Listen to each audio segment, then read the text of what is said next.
Alas 9:35 na. PNP Chief Romel Marbil muling pinaalalahanan ng mga unit commander hinggil sa no cover-up policy. Ano yung no cover-up policy? Mark Aha. Makalalad. Sige, cover mo. Mark.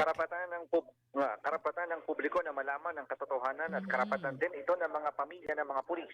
Ito ang paalala ni PNP Chief Police General Romel Marbil sa mga unit commander isang linggo matapos ang eleksyon.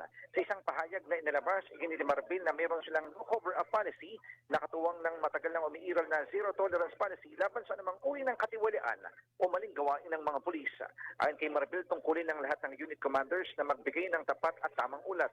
Sakaling mapatunayang nagtatakip sa kanilang mga tauhan ay papanagutin niya ang mga unit commander.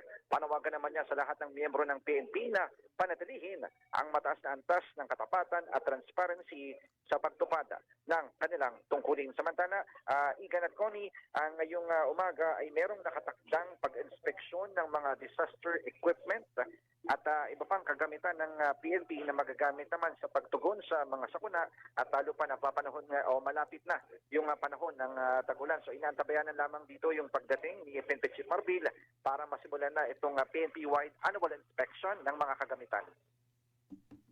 Ang inyong kapuso, Mark Makalalad ng CMAS. Kung pa radyo, DSWB, dapat totoo. Salamat, Mark. Salamat, Mark.